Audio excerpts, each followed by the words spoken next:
Hello and welcome to another episode of the Hanan Sammak podcast. From a former director of the government performance at the Prime Minister's office to a published author of 4 transformative books, a dedicated educator, and a true seeker of light and knowledge. Mona Kazim's work sits at the powerful intersection of leadership, spirituality, and personal growth. With deep wisdom and heartfelt insight, she guides others on journeys of transformation, helping us lead with love, balance, and purpose. So good to have her with us today. Hi, Hanan. Thank Hi, you for Mona. this introduction. Well, it's so good to have you. Thank you so much for your time. Thank you also for this opportunity. Allow me to call you Mona. Yes, All right. for sure. All right. Mona, you had a pivotal role, mashallah, at the government at the highest level. I'm curious to know, how did your understanding of leadership change since then, from a director to a stay-at-home mother of 5 children to a successful published author and educator? Wow, that's a very deep question. When I was working at Prime Minister's office, my idea about leadership, it's about, strategy, about focus, about targets, deadlines, results. When I shifted in my life journey to a stay-at-home mother, my leadership concept differs. It was more into caring. It was focused on patience. Leadership needs a lot of patience as a mother role. Empathy, emotional intelligence. So every stage in my life has its own leadership type and style. Let me tell you something. When I resigned from Prime Minister's office and to raise my last child, Dana, when I sat at home, I said to myself, what I'm doing here, am I a failure? I left behind my success stories, my spark, my status, everything behind. But after a few years, I discovered and I realized really that I had the most powerful and best leadership role ever in my life. Mother's role as a leader, I have produced 5 leaders to the world. Wow. So as a mother, don't ever underestimate yourself and your role. Wow. Never, ever. Yeah. Actually, leadership, it's not about title. It's about how you make difference in people's lives. Yeah. And as an author, of course, and educator, leadership also has different concept to me at that time and still till now. It's about inspiring hearts within guiding minds. I love that. Exactly, this is what I feel I'm doing right now. So this is different kind, different, stage in the leadership in my life, and I'm really enjoying it. In fact, leadership, it's like a fluid. It's like a water. It shapes exactly according to the role, according to the situation. So for me, leadership, you can always adjust it, depends on the situation. And it's really about how you make others feel better about their lives. Wow, I love that. And I love that you said it's fluid. This was beautiful. And I've seen in your books, especially the challenge of an Emirati, تحدي إماراتية. Yes. And you've been saying this in your lectures on your social media platforms, that with love, we create miracles. That's true. So I'm very curious to know, what does it mean to lead with love? And what would you say are the top 3 qualities that enables the leader to lead with love? Well, Hanan, try the opposite side of leading by love.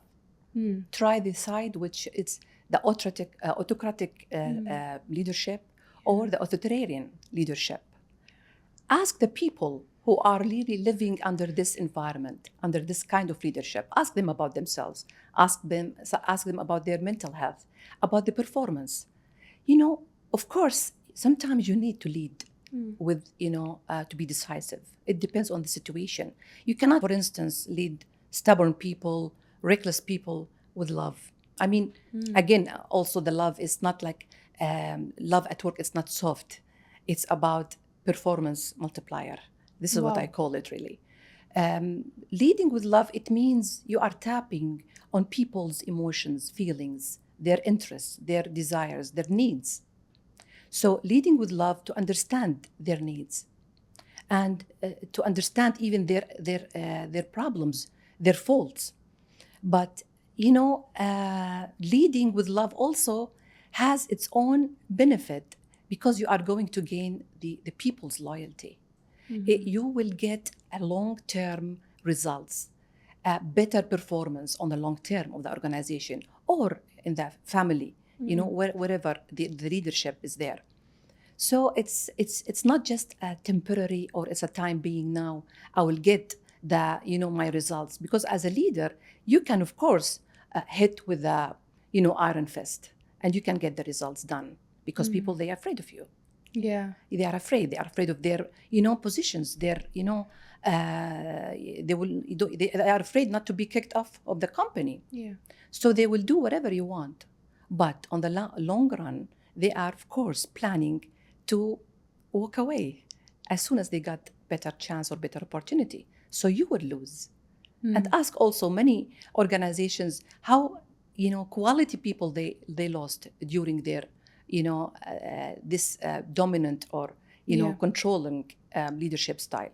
Ask them their turnover, their performance, their, profit even on the long term. I love that. Yeah, it's very toxic, and I've been through these situations. And you are right, actually. I was always planning on leaving because this is not an environment where I want to flourish. I want to thrive as a human before being an employee. Exactly. We are not robots. We're not robots. We are human. We are human, absolutely. And I love that you're so deeply connected to both your masculine and feminine energies. And I truly want to know, how do you consciously balance between those two forces within you as a leader, as a human being? Oh, Hanan. Well, it's an ongoing dilemma. Trust me. Okay. The heartbeat, the electromagnetics of the heart's waves, Yes. how it's going up and down. This is how it goes with my life as two energies going up and down. It depends on the situation. Feminine energy, it's very important. And we are as women, I believe we are blessed because it's in our nature. It's a program downloaded from Allah subhanahu wa ta'ala, from our creator. So we are really blessed.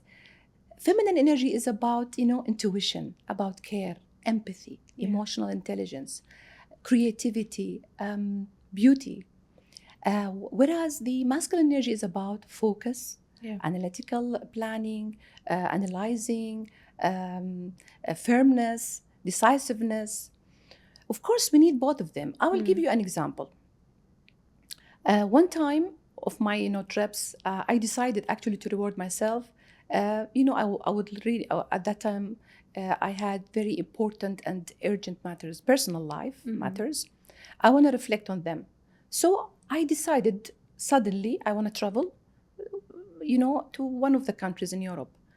Of course, that was a feminine energy. It was care, it was intuition, it was, empathy. It's not about me only because the matter or the decision was, involving many people around me. Okay. So this is a feminine energy. But let me tell you the other side. When I dealt with the logistics, I have to make the booking. I mean, I have to reserve hotels, car, whatever. My worst part. Yeah. So now you have to think. You have to be clear. You have to plan. You have to focus. You have to be disciplined. So that was a masculine energy. Yeah. And believe me, at that time, if I had someone who can take care of these issues, I would never do that. I would really tap into my feminine energy and leave that part to the other person who's really good at that energy. That's good.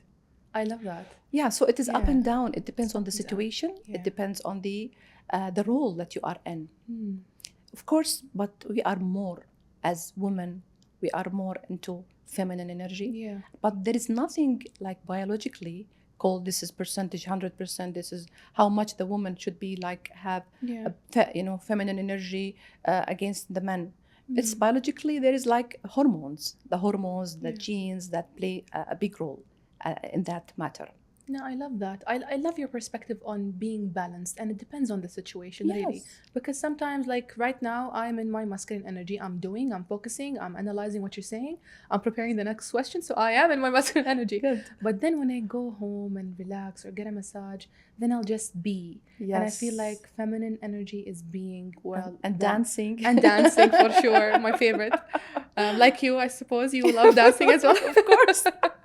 And masculine would be, like doing and planning. And I think we need both. That's right. We That's need right. both, yes. Definitely. And I love that you said in Allah subhanahu wa ta'ala, He gave us this energy and we are blessed as women. And I've noticed recently that you've changed your bio on Instagram, on your social media feeds, that you are now a light seeker. I'd love to know more about that. What do you mean by you're a light seeker? And was there a moment in your life where your perspective on life learning, on education, on spirituality changed? Actually, my learning process, I see it in this way. It keeps me young in spirit. That's why it makes me ongoing, working on the learning process ongoing. With every insight, I feel there is, a spark of light in my life. So, in the learning process and in the spirituality, as you have mentioned, Hanan, there are many moments in my life actually that really turned my perspective. One of the most important, you can say, moment in my life, which was when I discovered or I felt the loss in my life. I have lost my mother Yeah. and my brother and my sister-in-law in a tragic accident. Yeah. And that it was like a spiritual, at that moment, spiritual awakening, because it turns and shifted my question of why me? Why happened to me? In other question, which is what is in it to teach me? Okay. What is teaching me this situation, this accident, this incident? And of course, it was like for years, and I was discovering myself. It was like a bottleneck at that time, but then later on, I felt there is like a light on the other side, because I haven't, waited for someone to like take me or, what do you call it? Save you? Save me from this. I was looking inside. I was looking inside me. It's good. And in fact, in the Quran, Allah subhanahu wa ta'ala said, إن الله لا يغير ما بقوم حتى يغيروا ما بأنفسهم. Indeed, Allah does not change people condition until they change what is in themselves. Yes. So the journey, you have always to, you want better life, you want better husband, better wife, you want better, what do you call it, job. Yeah. Always look inside, don't look outside, because all the answers are hidden inside you. Because you are created from our creator. It's a full package. You are downloaded with all the information and knowledge inside you. So don't look outside, all your answers inside. I love that. So this is actually the first moment I realized what is spirituality awakening. And after that, another thing also happened to me during COVID-19. This was another moment where, again, I believe like something went in my personal life. I got divorced. And after 4 years of, again, suffering and, looking what is the best for me and this is the right path or not, I discovered again that it's me. It's not about the environment. It's not about the people around me. It's not about who will save me or who will make me happy. I make myself happy. I make myself, clear about my path. I will satisfy myself because I have the answers. When I started changing, Hanan, everything's changed around me. And when I get back to my husband, alhamdulillah, my perspective is different now about even marriage. What is it?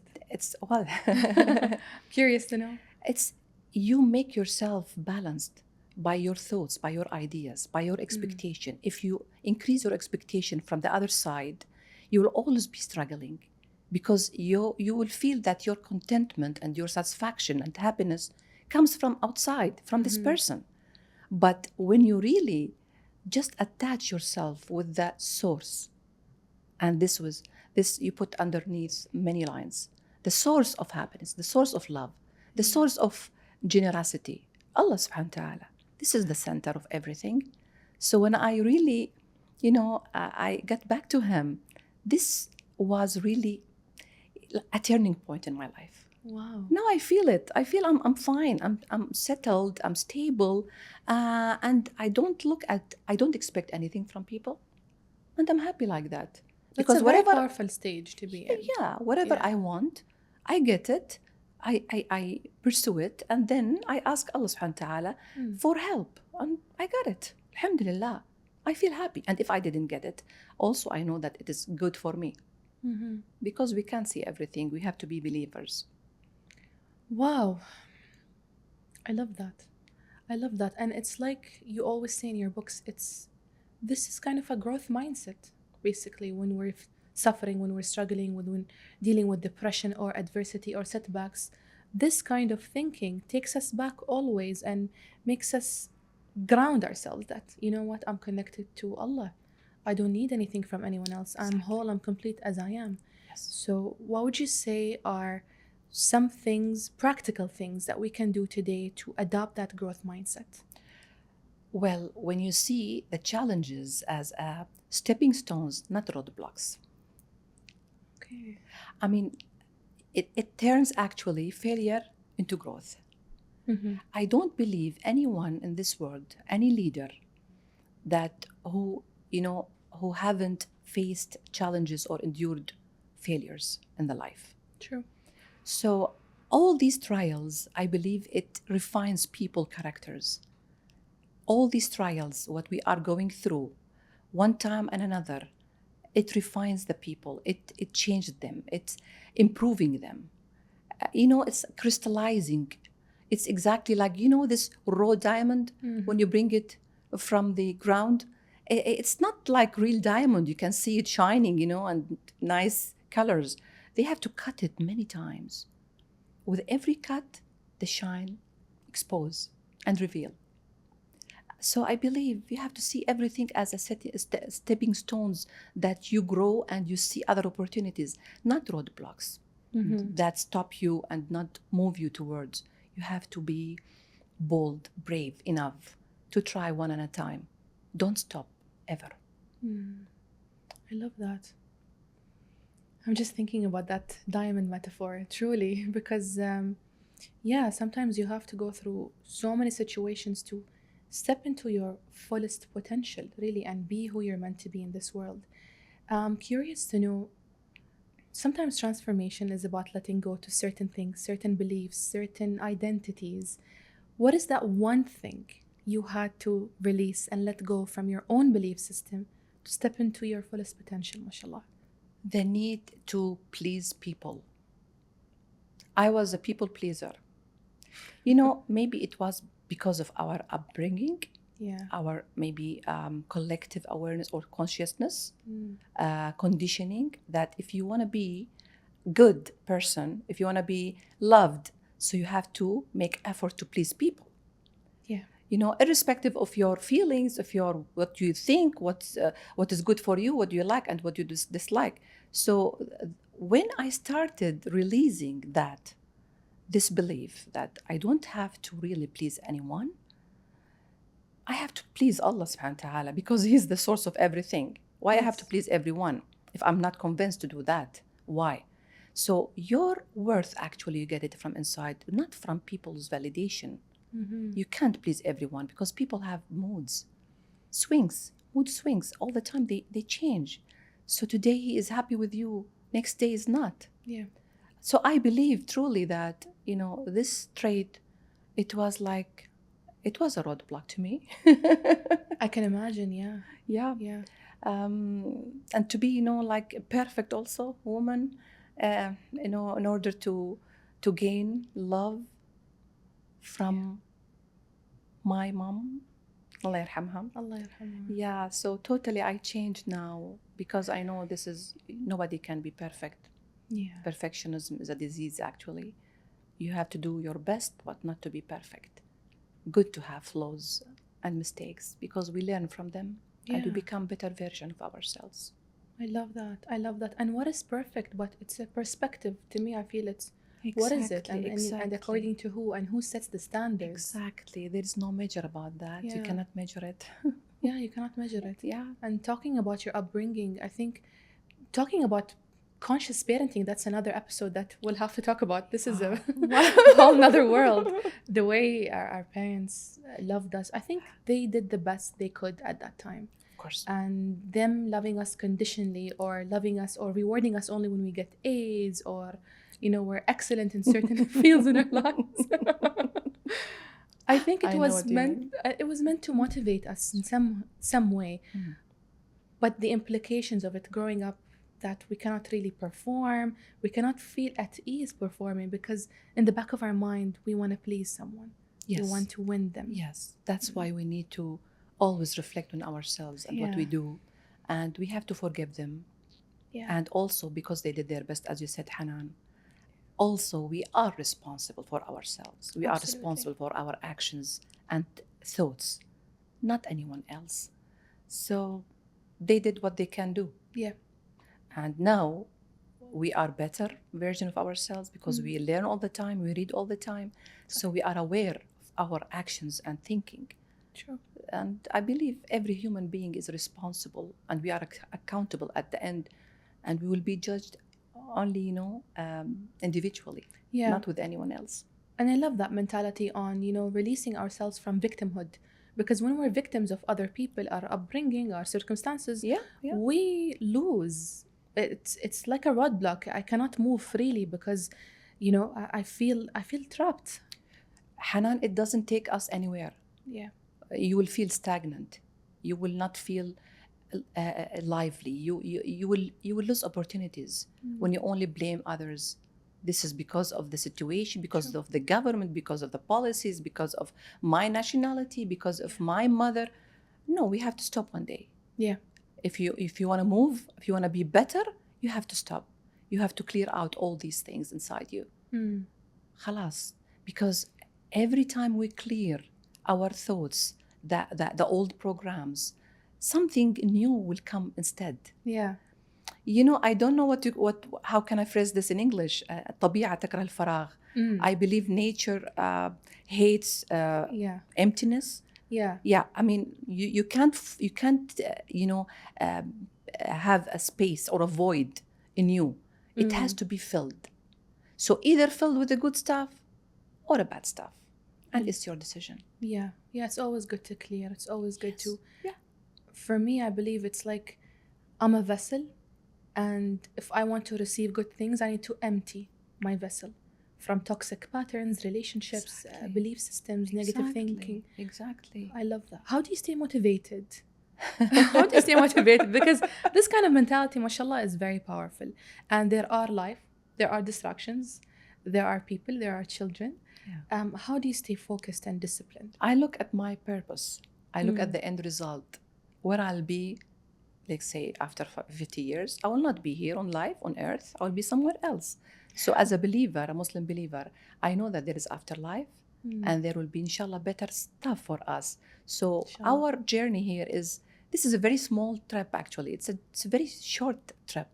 And we need really to focus and to do the best in order really to have the infinity happiness, inshallah, eternity happiness, and with our beloved ones. So always I'm motivated with that. I always keep on mind and put in mind Allah subhanahu wa ta'ala, what he wants from me. What is the right path, the truth, where is it? I always try to be there. Every day I ask myself, today what would be the best thing to be my best version that Allah will accept me and يرضى عني. Wow. Yeah, so that's why I feel motivated. Yeah. Because daily you will have challenges. Your daughter, your husband, your neighbor, you will always find this. So always we have to think, who we are to look at, what we have to focus on. And this is such a beautiful way, I think, to wrap up this conversation, is to, for all the listeners out there, feeling lost, feeling like they lost their purpose or they don't know what's the next step, always ask yourself, like Mona said, what is the best version of me that Allah wants? What does Allah wants from me now? And how can I show up in that version? I love that. Well, Hanan, I would love if you want to end this nice interview. Amazing interview. I don't want to end it. It's amazing. I want to know what's your next project. What's coming up? Yeah. Okay. For next project, I have a surprise. Well, I have two surprises. Mm-hmm. First thing, alhamdulillah, I'm working on my 5th book. Amazing. Okay. mashallah. The name of the book.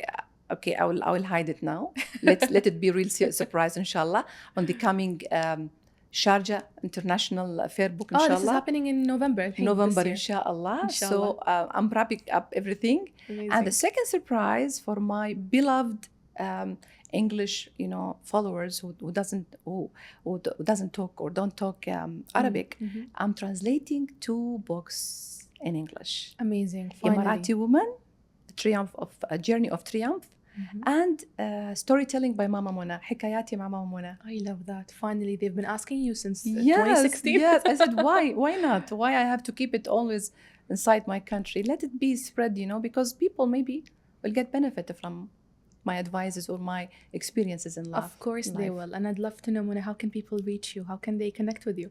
Well, I have account in Instagram and YouTube as well. YouTube channel is just a new channel. I would love people if they subscribe. At Mona_Kazim, this is my account. Also my email. It's already there in my bio in the account. Amazing. I would like to say only one more thing. Of course. It really touched me too much. Imam Ali ibn Abi Talib radiyallahu anhu, he has a saying. The saying in English said, don't think you are a little entity. Okay, you are, okay. In Arabic, خلينا نقولها في العربي. Let me say it in Arabic first.